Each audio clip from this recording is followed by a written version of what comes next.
Radyo Pilipinas on Viber and hop in to our community. Good news! Ang inyong pinagkakatiwalaang Radyo Pilipinas nasa TV na. Oo, nasa TV na.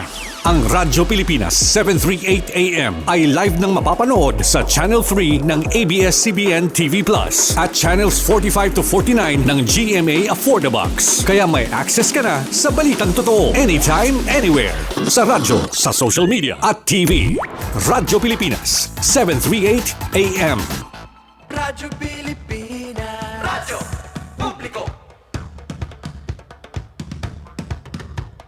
Radyo Pilipinas. Radyo Publiko.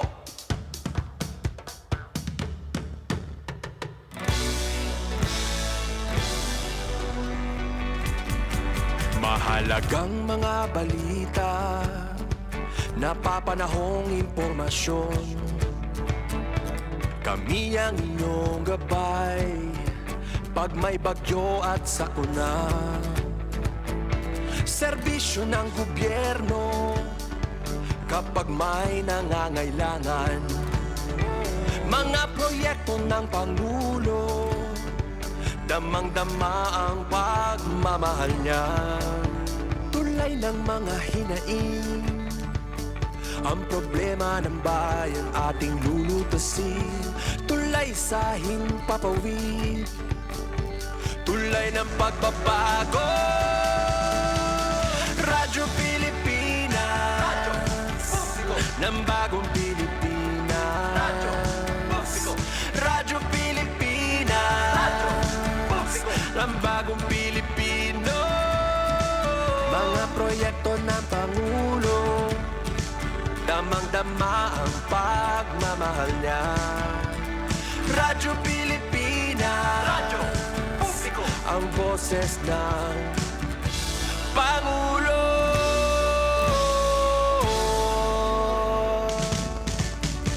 Karamay niyo kami, kahit malayo man kami nakakarating.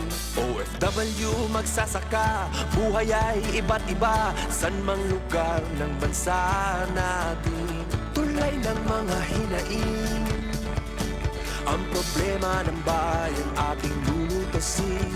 Tulay sa himpapawid, tulay ng pagbabago.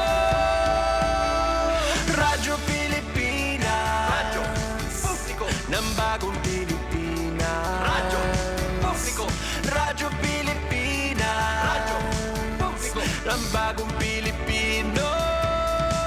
Mga proyekto ng Pangulo, damang-dama ang pagmamahal niya. Radyo Pilipinas, Radyo Publiko, ang boses ng Pangulo. Radyo Publiko, Radyo Pilipinas, Radyo Publiko, Radyo Pilipinas. Ito ang Presidential Broadcast Service Radyo Pilipinas, Radyo Publiko ng Bagong Pilipinas para sa Bagong Pilipino. Naghahatid ng mahahalagang balita at impormasyon na guugnay ng pamahalaan sa sambayanan. Tulay sa himpapawid ng serbisyo publiko. Radyo Pilipinas, Radyo Publiko, ang boses ng Pangulo. Sa Mega Manila, 738. Radyo Pilipinas, Radyo Publiko. Ang oras, 7:30 minuto makalipas ang 10:00. Ang mga latest, ang mga trending, ano na ba ang mga happenings? Usap-usapan. Usap-usapan. Siksik sa kwentuhang magaan at masiglang talakayan ng mga paksang siguradong inyong kawiwilihan. Bawat usapin, makabuluhan. Kaya people of all ages, kasali kayo sa Usap-usapan. Kasama si Ven Blones sa Radyo Pilipinas 738 AM at Radyo Pilipinas World Service.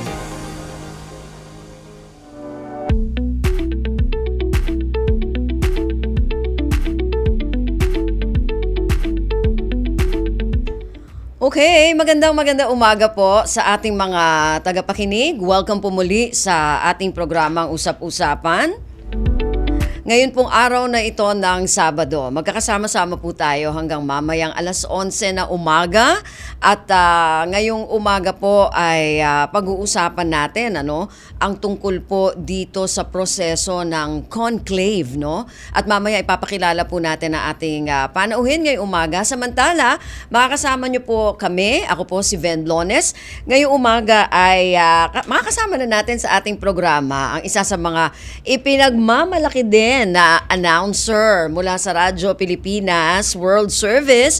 Ang ating kasama dito, si Miss Bea Gaza de Guzman. Bea, good morning. Good morning, Ven, at good morning po sa mga fans ni Miss Ven sa ating Facebook live streaming at syempre sa 738 kHz. Pati na rin pala sa online radio ng Radyo Pilipinas World Service. Yes. At syempre, dun sa sinasabi mong maraming fans, Bea, baka mas dumami pa dahil kasama ka na namin ngayon dito sa ating programa Usap-Usapan. 'Di ba? Anyway, so Bea, katulad ng binanggit natin kanina, dun sa ating unang introduction kanina ay pag-uusapan natin ang tungkol dito sa conclave process sa susunod na ika-26, no? Tama ba ako, Bea? Sa pagbibilang ko, ika-26 na papa, no? Na ma-elect ng prosesong ito ating mga electors o ating mga cardinals, 'di ba? So, ano yung mga gusto mong alam o gusto mong iparating dun sa ating mga tagapakinig tungkol dito sa pagpili na ito, dito sa process na ito, Bea? Ayun, sabi kasi nila meron daw mga pangalan na lumulutang o mga people's choice, kumbaga. At nauna rin na nagpahayag yung kumbaga napupusuan na ang sabi dapat daw itong pagpili ng Pope ay pinagpa-pray. Kasi yung iba, ang tingin nila parang pinangangampanya parang sa election. Sa election natin, sa hindi sa daw pala politika. ganoon yun. Oo, hindi ganoon. At saka, alam mo, wala sa kanilang base doon sa ating nabasa din, wala pala sa kanila yung electronic voting, hindi pwede.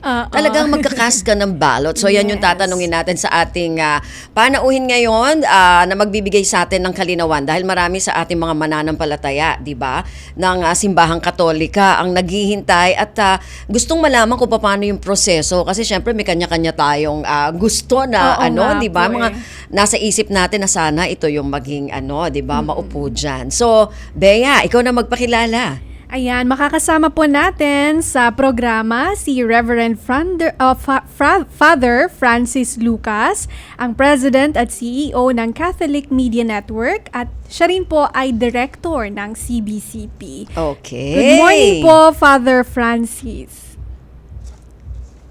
Pagpalang araw sa inyong lahat, sa inyong mga tagapakinig at saka tagapanood.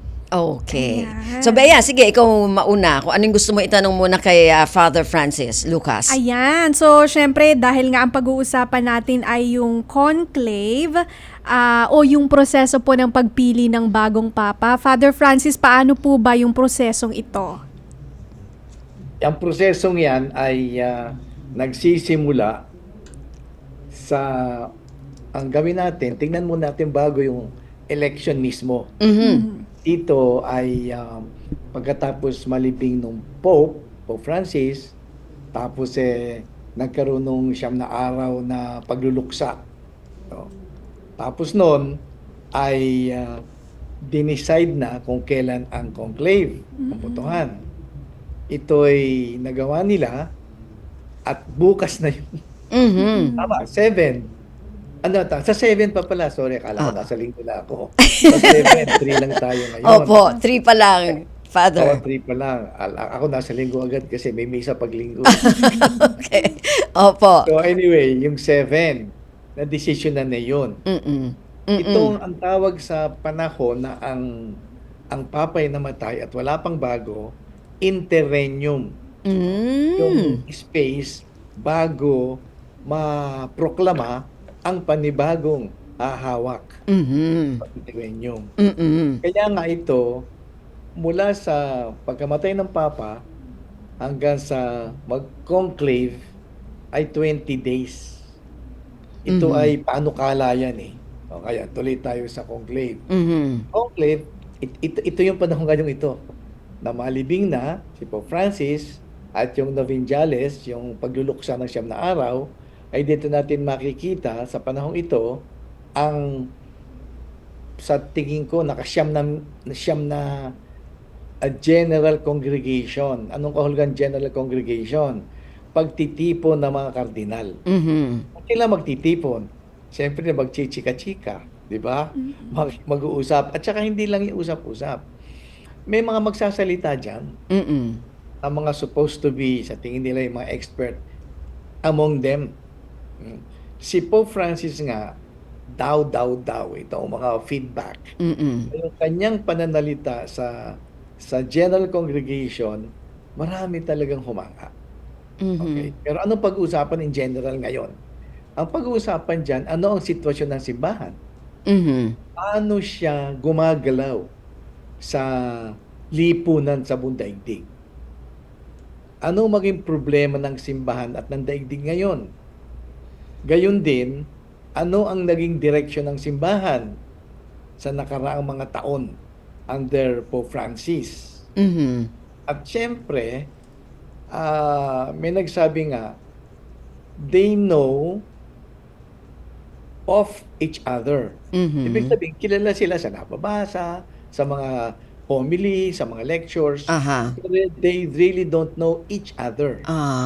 Ibig sabihin, ano yung talagang pagkatao niyan? Hindi na naman sila magkita. Nagkalat sa buong daigdig. Kaya dito nagkakakilala yung mga yan. Lalo yung cardinal electors. Pero itong general congregation, hindi lang electors ang kasama dyan, ha?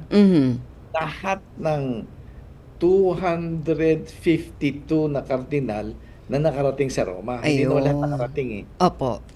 Okay, Pati nga Father. sa pagboto, Opo. ay hindi lahat ay magboboto. Nandun lahat. Okay, Father Francis, magpapaalala lang po kami, tapos po babalikan po natin yung tungkol dun sa binabanggit po ninyo, no? Dun sa congregation, kasi sabi po ninyo ay pinag-uusapan dyan yung sitwasyon.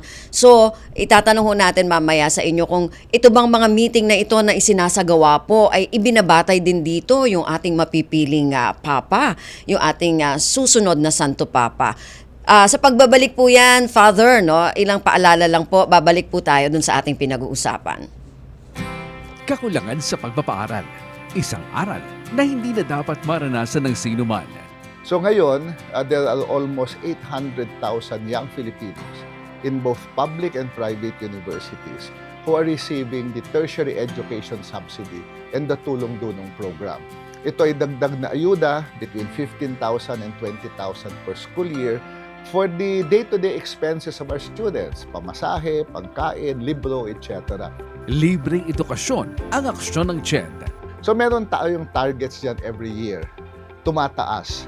At sinisigurado natin na yung pondo ay tuloy-tuloy ding tataas. Na ang tanging kapalit lang ay ang dedikasyong makatapos sa pag-aaral. Tulong-dunong, nahatid ng Commission on Higher Education. Magtatayo ngayong taon si Pangulong Ferdinand R. Marcos Jr. at ang DOTR ng ferry system sa kahabaan ng Manila Bay, Pasig River, Laguna Lake at ito ay tatawaging Mapallia Ferry. Ang Mapallia Ferry ay kagaya ng nasa Bangkok at New York. We will continue to invest and improve on our transportation systems as well as to pursue more projects in the years to come so that Filipinos can gain greater access to places of work, commerce, recreation, and other vital areas. Sa bagong Pilipinas, may kalidad ang serbisyo ng transportasyon. Alam nyo ba na nakapagtala tayo ng higit 4.8 million tourist arrivals noong 2023? At ang kita natin mula sa turismo ay umabot mahigit 300 bilyong piso. At upang lalo pang mapalakas ang hotel industry sa Pilipinas, inilunsad ni Pangulong Ferdinand R. Marcos Jr. at ng DOT ang Hotel Industry Strategic Action Plan. They say that each brand has a story. As for the Filipino brand, ours is deeply rooted in our rich cultural heritage, and the tourism sector plays an invaluable role in the promotion of the Filipino brand.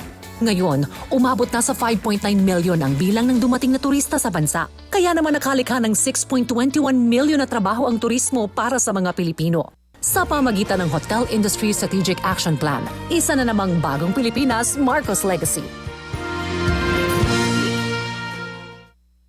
Binuhay muli ni Pangulong Ferdinand R. Marcos Jr. at ng DOT ang turismo sa Intramuros sa pamagitan ng pagtatatag ng isang cultural heritage hub, ang Intramuros Tourist Center. Ang state-of-the-art facility na ito ay bukas araw-araw. They say that each brand has a story. As for the Filipino brand, ours is deeply rooted in our rich cultural heritage, and the tourism sector plays an invaluable role in the promotion of the Filipino brand. Kulturang buhay at kwento ng inspirasyon sa bagong Pilipinas ni Pangulong Ferdinand R. Marcos Jr. Sa patuloy na pagpupunyagi ni Pangulong Ferdinand Marcos Jr. para gawing top investment destination ang Pilipinas, iniulat ng Philippine Economic Zone Authority o PEZA na nahigitan nito ang investments target ng ahensya na 200 billion pesos sa taong 2024. Tinatayang 70,000 direct employment ang idudulot nito at higit pa. Sa paliwanag ni PEZA Director General Tereso Panga, for every direct job created inside the economic zone creates 5 more. So, ang laki ho ng multiplier effects nito sa local, especially sa national economy natin. sa nagbabagong Pilipinas, patuloy ang trabaho, patuloy ang pagbabago. This is a public service announcement. Sa nararanasan nating matinding init ng panahon, maging ligtas at iwasan ang heat exhaustion at heat stroke. Regular na uminom ng tubig. Magsuot ng light-colored, presko at maluluwag na damit. Siguruhing may sapat na ventilasyon ang inyong mga tahanan. Maligo para mapreskuhan ang katawan. Basahin na malamig na tubig ang balat kapag nagsimulang makaramdam ng pagkahilo o pag-init ng katawan. Kung maaari, huwag lumabas sa mga oras ng pinakamainit na sikat ng araw, partikular sa pagitan ng alas 11 ng umaga hanggang alas 3 ng hapon. Kung lalabas naman, ay magdala ng payong, pamaypay o minifan, face towel at huwag kalimutan ang inuming tubig. Kapag nakaramdam ng pagkahapo, matinding pagkahilo, panghihina o may kakilalang nawalan ng malay dahil sa init ng panahon, agad na magtungo at humingi ng tulong sa pinakamalapit na health facility sa inyong lugar. This is a public service announcement. Public service announcement from PBS, Presidential Broadcast Service at Radyo Pilipinas, Radyo Publiko, 738. Tulay sa himpapawid ng serbisyo publiko. Radyo Pilipinas. Radyo Publiko. Usap-usapan. Usap-usapan. Kasama si Ben Blones sa Radyo Pilipinas 738 AM at Radyo Pilipinas World Service. Okay, balik tayo sa ating programang Usap-Usapan at kasama din natin dito si Miss Bea Gaza de Guzman. Okay, Bea, balikan natin si Father Francis Lucas. Ayan, nasa linya pa natin via Zoom. Bea. Yes, hello Father Francis. Hello ulit. Ayun. Nagbabalik po yung palatuntunang usap-usapan at kagaya po ng naiwang tanong ni Miss Ven kanina kasi pinag-uusapan po natin yung General Congregation kung saan ipinaliwanag nyo na para may oportunidad na magsalita ang ating mga kardinale. Dito po ba ay pwedeng makakita ng pagbabatayan ng susunod na Santo Papa, Father Francis? Kasi pagpasok nila sa conclave, yung botohan, hindi na sila pwedeng magtsikahan na ng mas madalas at mas malakas. So, tahimik na yun. Very solemn na yun eh. Kasi sagrado yung kanilang ginagawa. Kaya ito na yung first and last chance nila bago mag-eleksyon. Okay. Siyempre, ang purpose nung General Congregation at yan ay upang mas makilala nila kung sino ang karapat-dapat maging papa batay sa maririnig nilang sitwasyon sa daigdig at sa simbahan at lalo't higit sa pangangailangan. So, they are thinking of the future. Kung ano ang mangyayari pa sa kinabukasan at papaano yung diwa ni Kristo ay maipatupad ng buong simbahan. Sa pangunguna, siyempre, ng top leader, yung Supreme Pontiff na ang banal na papa. So, yun ang objective nun. At lahat ng ito sa pamamagitan ng patuloy nilang pagdalangin. Ayun naman pala. So, Father Francis, Naalala ko tuloy si Pope Francis. Oo nga, pakapangalan po ni Pangalan Father pa ni Francis. Father. Oo, Father Francis. So, ngayon po kasi ang nag-aasikaso nito yung tinatawag natin na nadidinig natin no na word o yung salita na Camerlengo o yung parang Chamberlain nila dyan sa Vatican mismo. At ano po usually ang ginagawa nitong Camerlengo na ito bago magkaroon ng conclave at saka napangalanan din po kasi, di ba, si Cardinal Tagle na isa sa mga mag-a-assist. Tama po ba yon, Father Francis? Tatlo sila, tatlo. Opo. So, isa po si Cardinal Tagle doon. Yes, ito'y hindi pinili, ha? Para wag tayo magkamali. Opo. Nagbunutan. okay. Wala nag-appoint. Okay. Kasi yung sinasabi ng media, Oo. pinili. Yes. Tagle. Pa-ek-ek nyo ni. Parang kinakampanya mo si Cardinal Tagle. Tingnan mo, napili si Cardinal. Hindi ganun. Ano yan draw lots. Okay. Punutan sila. Kaya lang, Ayun. talagang nagkataon. Nabunot si Cardinal Tagle. Okay. So, bunutan yon. Kasi yun nga yung gusto nating malaman kung paano, Yes, paano naging assist o paano napili siya para mag-assist, no? Hindi pala talaga pili, bunutan. Punutan. Okay. Kasi ang mamamahala pag ang Pope ay patay at wala pang bagong Pope ay ang mga kardinales. Pero sila naman ay ang tagapamahala ay si Camerlengo. Pero wala siyang talagang kapangyarihan. Facilitator lang siya at walang pwedeng baguhin except yung day-to-day role ng Vatican. Kasi nga, pag namatay isang papa, lahat ng assignment nyo wipe out Yung opisina. Kaya, yun na lang, day-to-day lang. Sabihin ko, pare, pagpatuloy mo lang, pero walang major decisions, lalo about doctrine o dogma.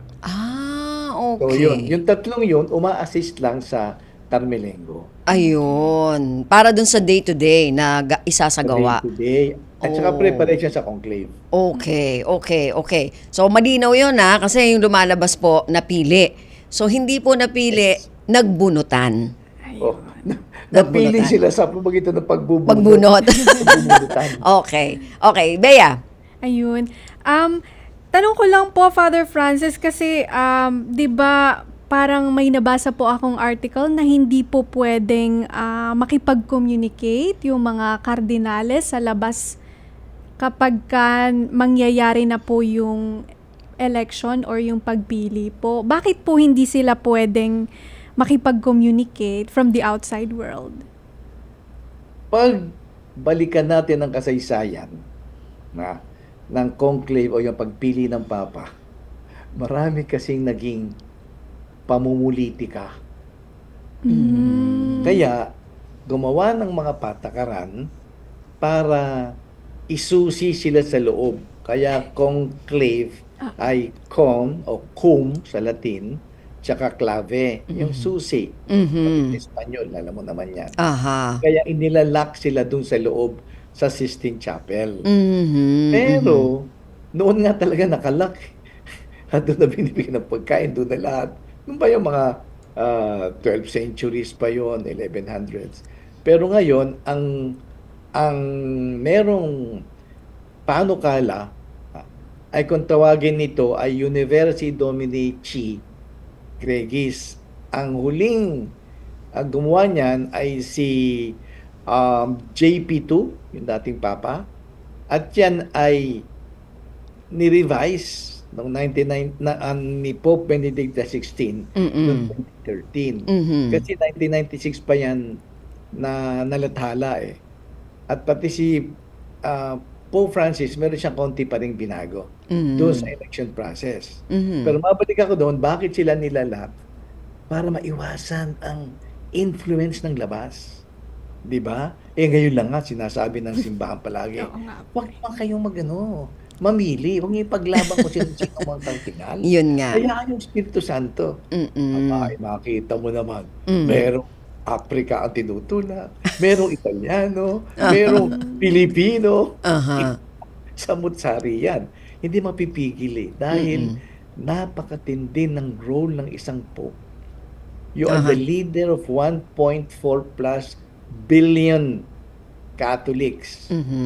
At ang Papa kasi, ang leadership niya, hindi yung power.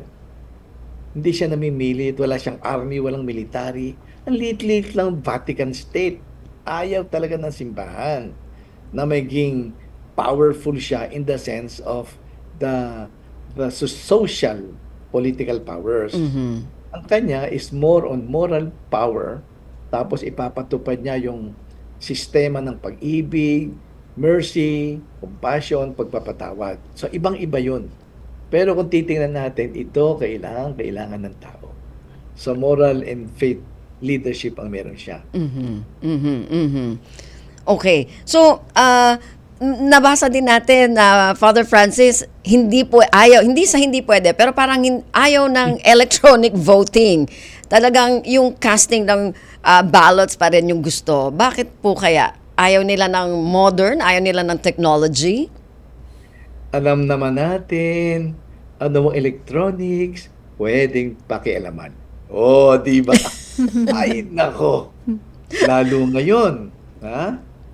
Sabi ko nga, yung real ay ngayong virtual. At madalas yung virtual nagiging real na ipapagpalit na sa husay ng technology. Pangalawa, ang gusto ng simbahan, yung actual na tunay na ikaw mismo boboto. Kasi may proseso yun eh. Di ba? Pagkatapos silang, sa simula ng conclave, merong misa yan, at may awit Veni Creator Spiritu. No? Hindi ko kantahin niya kasi hindi ako mahuli sa Gregorian chant. Veni Creator. Ganun yun, ha? Tapos, tatawagin nila Espiritu Santo na lahat sila ay bigyan ng tunay na gabay. Pagkatapos, manunumpa sila ng pagboto nila ay hindi dahil yun ang gusto ko, na namumulitika ako. Excommunicated yan, ha? Sabihin nun, tatanggalin ka, outcast ka sa samahan ng mga Katoliko.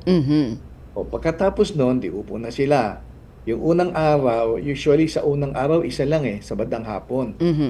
Pag bumoto ka, pupunta ka doon sa harap, dala-dala mo yung balota, tapos haharap ka doon sa painting na ginawa doon sa Sistine Chapel. Ano yun kasama doon yung last judgment. Sabi mo, itong botong to ako ay witness, no? Ako saksi. Kristo at ang boto ko ito ay hindi lang galing sa kung anumang pamumulitika, kundi ito ang inspiration ng Espiritu Santo. Hindi pwede gawin sa electronic yan. Ayun. Naku, Father Francis, maganda yung pinag-uusapan natin na to. Pero, Father, pagpapatuloy lang natin to. Meron lang po tayong ilang mga paalala po at babalik po tayo dyan sa pinag-uusapan natin na interesting talaga. So, pagkatapos po nito, ay babalik po tayo kay Father Francis. Ang Pilipinas, laging handa sa pagsaklolo kung usaping kalusugan ang pag-uusapan. Pinatunayan ng Philippine Emergency Medical Assistance Team na kahit anong sakuna ay nandyan sila at handang umalalay. Noong nakarang taon, sa direktiba ni Pangulong Bongbong Marcos at DOH Secretary Teodoro Herbosa ay umaksyon sila sa Bicol Region para sa mga nasalanta ng Bagyong Christine.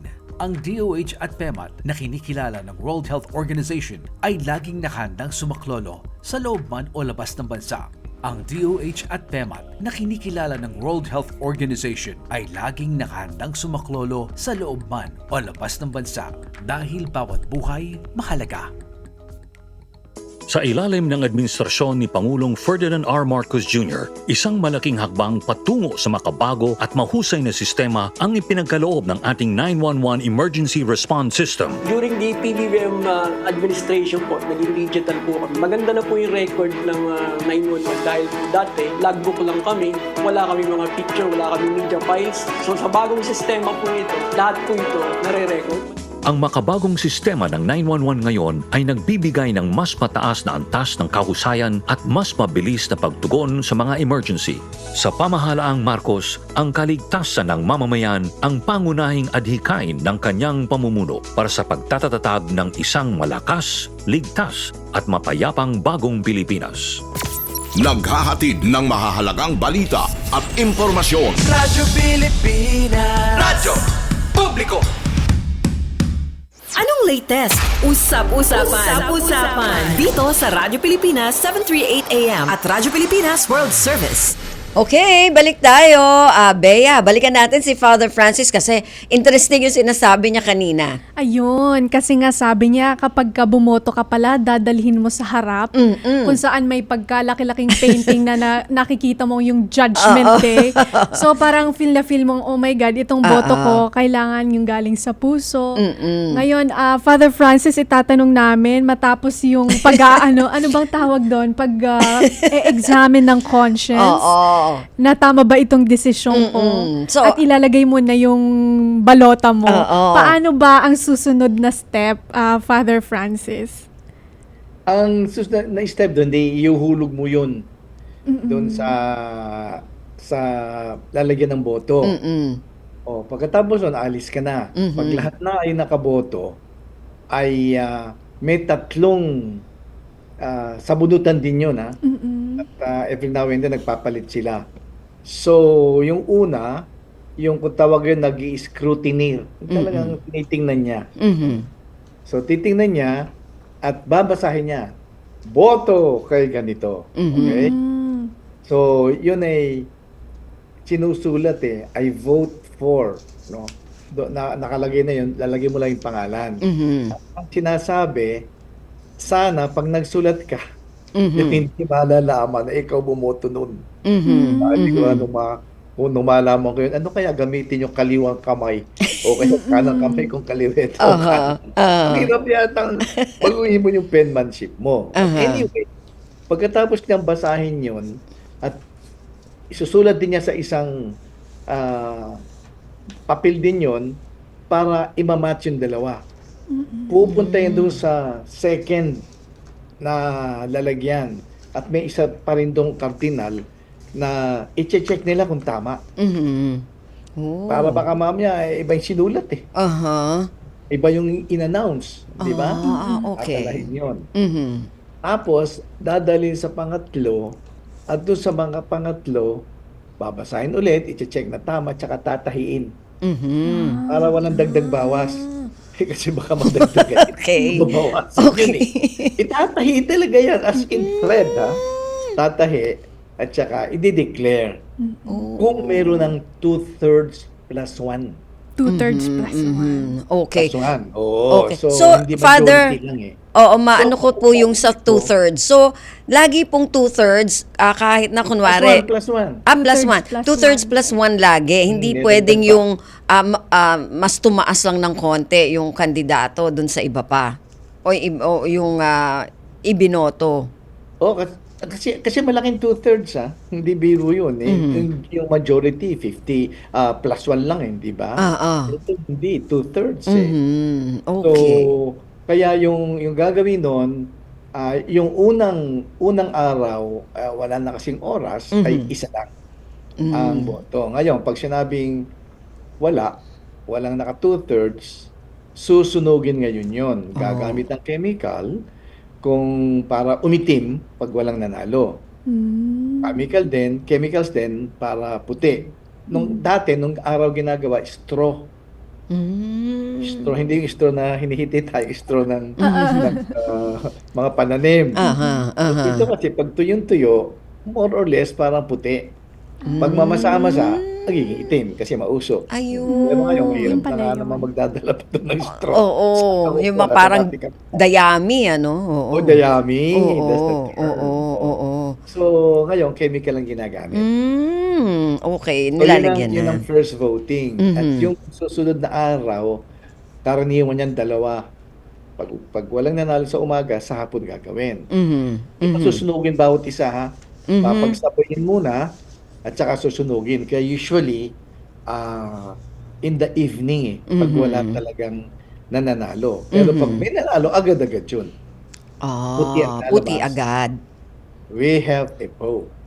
So yun ang proseso ng pagboto. Pero meron pang isang na bumunot, ang tawag infirmary. Ibig sabihin, kung merong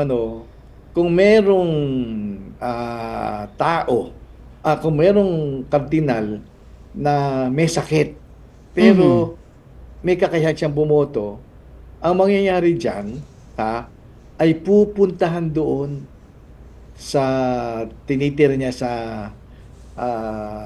sa guest house ng Santa Marta, at yun ay kanyang sasabihan na ito, bumoto ka. Ngayon wala tayong nababalita may sakit. Alam lang natin, dalawa sa pwedeng bumoto sa 135 supposedly qualified to vote, dalawa ay hindi boboto. Okay, so bali 133 na lang, Father Yes, Francis. ngayon, Opo. Okay. So, Father Francis, may mga nabasa tayo na malaking bilang ng mga Pilipino ngayon ay nasa yung mga ay naging parang nandiyan as cardinal electors. Ano po ang tingin nyo dito, Father Francis? Well, yung iba kasi tigi kisa lang eh. At least tayo may tatlo. Ang tingin ko diyan, nagsimula kasi tayo isang kardinal lang nung panahon ko. Si Cardinal Rufino Santos. Cardinal Santos. Archbishop of Manila. Kasi nung panahon yun, ang Manila ang pinakamalaking archdiocese sa buong Pilipinas. At ito ng isa sa pinakamayaman kasi laki. At pa siyang Metro Manila hanggang Bulacan, hawak niya yan. Noon. Kaya ang pumapangalawa sa laki at yaman ay pangalawa tayo sa New York City. Ngayon nga, marami tayong kardinal at tatlo lang ang pwedeng bumoto. Ang tingin ko dyan, bawal nga yung mga panya. Huwag sasabihin, halimbawa, si Cardinal Tagle, oy, boto niyo ako mga pare ha. Hindi pwedeng ganun. Hindi pwede. At saka ako nagulat, may media group na sinama si Cardinal Ambo David sa papabili.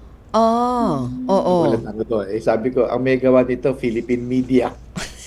Pero hindi. International media rin yun. Siguro, talaga? Oo, nagulat nga ako eh. Sabi ko, kasi nga lahat pwede.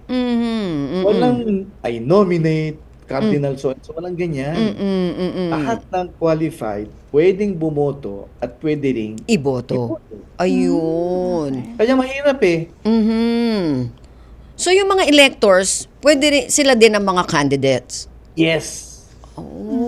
Okay. May nagtanong nga sa akin eh, Father, paano pag iboto mo sarili mo? Ayun nga. Pwede ba yun? Well, wala naman nakalagay doon na huwag mong iboboto sarili mo. Pero hawa ka naman, no? Sasabihin sa Diyos, kapalagay ko, Diyos ko, ako dapat maging papa. Kapal mo naman. Tapos mahalaga humility. Kaya hindi pwede talaga. Ayun. Okay. So hindi pala depende din siguro dun sa cardinal, ano? Baka may mga ganong cardinal na feeling niya talaga, Father, siya talaga yung dapat karapat dapat, 'di ba? Meron pwede, pero Anyway, so Father Francis, kung halimbawa meron na tayong na-elect nga na Pope, pagkatapos ng mga itong conclave na ito, ano ang mangyayari na? Well, pag merong nanalo, makikita agad yan kasi may white smoke. Kung umaga man nangyari yung votation, naka 2/3 plus 1, o kaya sa hapon, immediately palakpakan ng mga tao. Pero hindi mo nasasabihin kung sino. Okay. Oo. So, gaano katagal, Father Francis, para sabihin kung sino? Sasabihin ko sa inyo kung ano kaya bahala kayo gumawa ng time. Mula doon, yung oldest ang Dean of Cardinals. Sa tingin ko ngayon, dahil matanda na yung, ay hindi na pwedeng bumoto yung pinakamatanda, tingin ko baka si Cardinal Parolin na ang magde-declare. Kasi i-declare mo eh. Ang Dean of Cardinals ang nagfa-facilitate nung buong eleksyon, hindi si Carmelengo. So, sa conclave na yan, ha? Kasi siya sa preparation to the conclave, eh, di ba? With assistance. Yes. So, ang pagkatapos i-declare yun, tatanungin yung na-elect. Are you willing? Aba, talagang ako yung makuhang pope eh. Ako'y talagang manlulumo sa napakalaking pananagutan na maging leader ng Catholic Church. Kasi very spiritual yun eh. Lalo kung makita ko yung haharapin ko, makita ko nangyari sa daigdig, paano ba tinatanggap yung humility, yung mercy and compassion ng mga tao, ang laki ng mga violence, ang laki ng pagkasira ng kinabukasan daigdig na ito na tinatawag nating climate change, di ba? So, kaya, tatanungin ka ulit at pag tinanggap mo, pupunta ka dun sa room of tears. Parang silid ng luha. Kasi, hindi kasi nakakatakot talaga eh. At doon ka pipili ng pangalan mo. At saka susuotan ka nung kasuotan bago ka dalhin doon sa lugar, sa St. Peter's, na idedeklara kang Habemus Papam. Yan, meron tayo. Okay. At kasama yung pangalan mo, ikaw magdadasal at ikaw yung una rin magbabasbas sa kongregasyon na nandoon sa Vatican. So that's your first blessing to the world. Okay. Dito, wala nagko-complain. Teka muna, mali ang butuhan na yan. Kasi gano'n. Sigurado kang tama eh. Hanggang nakihinga yung balot. Full proof talaga yung eleksyon. Hindi pwedeng may mag-complain na doon. Ayun, okay. Okay, so ganun pala, no? Pagka na-elect na, marami pa rin palang proseso, Bea, no? At Father Francis. Anyway, Father, meron lang ulit tayong ilang mga paalala. Tapos po, babalikan natin yung iba pa na gusto naming malaman dito ni Bea tungkol dito sa conclave process na ito. Pagkatapos naman po, na ilang mga paalala. Layo ni Pangulong Ferdinand R. Marcos Jr. ang bigyang kaalaman at kasanayan ang ating mga opisyal ng turismo. Kaya't inulusad ng Marcos Administration at ng DOT ang inisyatibang Sustainable Tourism Development Training for Tourism Officers. They say that each brand has a story. As for the Filipino brand, ours is deeply rooted in our rich cultural heritage, and the tourism sector plays an invaluable role in the promotion of the Filipino brand. Noong 2022, may mga 13,000 na ang na-train. Mula noon, 256,000 na ang nasanay sa ilalim ng programang ito. Isa na namang legacy project ni Pangulong BBM para sa turismo, para sa bayan at para sa bagong Pilipinas. Marami nga ba talaga ang mawawalan ng tirahan kapag nagtuloy-tuloy ang proyekto sa paglilinis at pagpapaganda ng 25 kilometrong haba ng Ilog Pasig? Hindi po totoo yan. Ang Pasig Bigyang Buhay Muli Project ni Pangulong Ferdinand R. Marcos Jr. ay may layuning gawing lugar ng transportasyon, turismo at kabuhayan ang makasaysayang ilog. Gagawin natin ito sapagkat tama lang na kung sino ang malapit sa ilog ang siyang unang dapat mabibiyaan. Sa bagong Pilipinas, transportasyon, turismo, kalikasan at kabuhayan ng mamamayan ang pinangangalagaan. Nakapunta ka na ba sa Pilgrimage Center ng Cagayan? Halina't maranasan ang makulay na kasaysayan at mayamang kultura ng Piat. Sa Tourism Road Infrastructure Project ni Pangulong Ferdinand R. Marcos Jr., mas pinadali ang pagpunta sa lalawigan ng Piat, Cagayan dahil sa mas maayos at ligtas sa mga kalsada. To boost our tourism industry, we will first and foremost make basic developments such as road improvements for easier access to tourism spots. Ang Marcos administration ay naglaan ng 15 billion pesos noong nakaraang taon para sa pagpapagawa ng mga daan at tulay na konektado sa mga tourist destinations sa bansa. At yan ay dadagdagan pa ng 6.4 billion pesos ngayong 2025. Maraming mga Pilipino ang mabibigyan ng magandang kabuhayan dahil sa trip. Madali at ligtas na biyahe para sa mga turista. Magandang kabuhayan para sa mga lokal na mamamayan sa bagong Pilipinas. Usap-usapan. Usap-usapan. Kasama si Ben Blones sa Radyo Pilipinas 738 AM at Radyo Pilipinas World Service. Okay, ayan, balik tayo sa ating programang Usap-Usapan. Kasama pa rin natin dito syempre si Miss Bea Gaza de Guzman. At kausap natin via Zoom si Reverend Father Francis Lucas, ang Presidente at CEO ng Catholic Media Network, CBCP Director. Bea, balikan natin yung sabi natin kanina, di ba? Paano pag natapos na itong conclave, itong process na ito, meron na tayong isang Santo Papa. Sabi ni Father Francis kanina, nako, medyo mahirap kasi maraming pananagutan. So, meron ka bang gustong itanong kay Father Francis? Ayun, Father Francis kasi yun nga, nabanggit nyo na malaki ang pananagutan. Kumbaga sa civil society or sa konteksto po ng gobyerno, meron pong mga plataforma ang nahahalal. Dito po sa konteksto naman ng conclave at doon sa napiling Santo Papa, meron din po ba siyang ganoong bersyon, yung platform or accountability or responsibility? Ano po yung maaari niyang gawin? Parang ganon. Yes. Yan ang hinihintay-hintay ng bala na.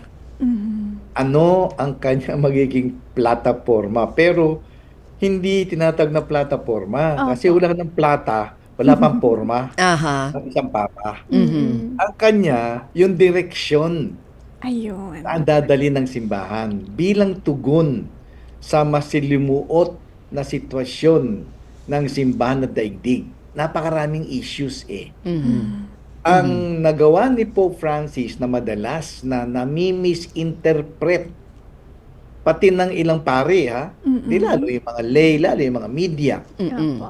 Sa tingin ko, dahil ako naman na hindi na spring chicken. So, naranasan ko na yan at napag-aralan. Ang isa sa hindi ginawa ni Pope Francis ay pakialaman o sirain ang anumang doktrina. Ang kanya ay yung mercy and compassion and love of God to humanity na kailangang ibaba niya yan sa ordinaryong tao. Yun ang matindi dun Kaya yung kanya, hindi about the dogma o kaya ang mga matinding pinag-usapan na doktrina kung hindi yung puso ng isang papa at ng simbahan. So ito ay maaring may mabago sa mga pamamaraan pero hindi sa doktrina. Ang tawag ko doon mga church discipline. May discipline sa doctrine Ang doktrina hindi pwedeng baguhin yan. Nako, malaking usap-usapan yan. Kasi nga, umiinog ang daigdig at ang paborito ang sinasabi niya na kumalat, who am I to judge? Yes. Ibig sabihin niya, wala tayong tatanggihan kasi si Kristo nga walang tinanggihan Sabi lang ni Kristo, your sins are forgiven. Don't sin anymore. Kasi hindi ko makalimutan yung babaeng nahuli sa alam ninyo sa pagiging mababang lipad. Ay babatuhin. Ang sabi niya kung sino man yung walang kasalanan ang unang bumato. Aba, ay naglayasan yung tao. Siguro na bisto. Kaya ngayon, plataforma na sinasabi mo, Bea, ay ano ang direksyon dadali ng simbahan. Kasi nga, bago pa mag-conclave, walang partido dyan Meron lang mga pananaw. Merong mga tugon. Halimbawa, sinasabi may conservative, na talagang gusto eksakto, parang bato na hindi mo pwedeng mabasag, basta ito ay ito. Walang pagbabago kahit iota, kahit isang period di babaguhin yan. Meron namang umuunawa at nagbabalanse. Ayoko magbigay ng mga kardinal kasi baka kilala nyo na. Kayang balansihin yun. At meron naman na ultra-progressive. Kaya ngayon, yan ang pati ako nag-iintay, sino kaya ang mananalo? Malalaman ko na agad ano ang takbo ng gugustuhin niya. Ano ngayon, di ba, with digital media, aliksik na natin Ang sinabi nila, ang kanilang mga homily, ang kanilang mga lecture, ang kanilang mga complaint. So, kaya, hindi natin alam kung ano yung tatahaking landas ng bagong papa. Pero kayo, Father Francis, sa isip lang naman, may personal choice ka na. Well, alam ko na desisyon na yung magiging papa kailangan na lang makiisa ako. Tapos na eleksyon. Batay sa Espiritu Santo, may napili na yan. Okay. Ang Espiritu Santo. Ikakast na lang yung ballot.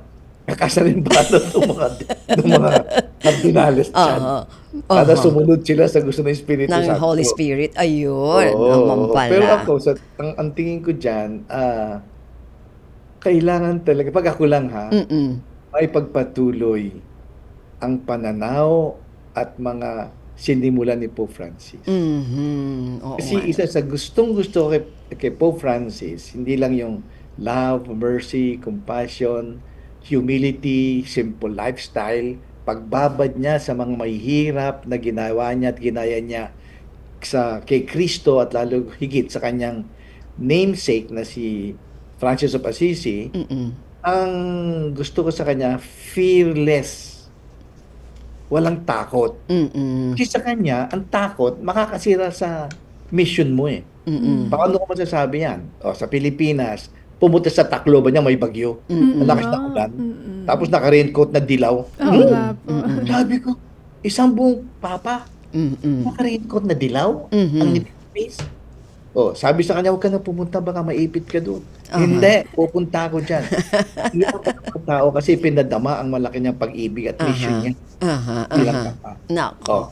Kinalaban niya si Trump sa migration. Nagsalita siya laban dyan sa pagpatay sa Palestina. Palestino. So, malakas ang loob talaga. So, may courage. Sa South Sudan. Sabi niya mahalagang kapayapaan mga pare. Mga mga Arabo yun. Hinalikan pa niya yung paa. Ako hindi ko kilala siya pope na pope ka, hahalik ka sa paa ng sorry. Kaya ang tingin ko doon, ang sabi niya, kaya niya ginawa yun para maipadaman niya sa kanilang lahat at sa daigdig na napakahalaga ng kapayapaan na gustong-gusto ni Kristo.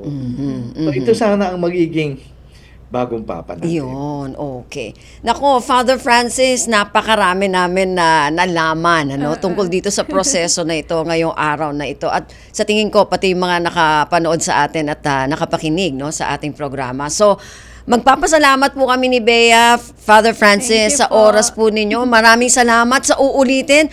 At gusto namin sa uulitin, Father Francis, kung pwede, kung meron ng napiling Papa, Santo Papa, sana po makausap namin kayo ulit by that time.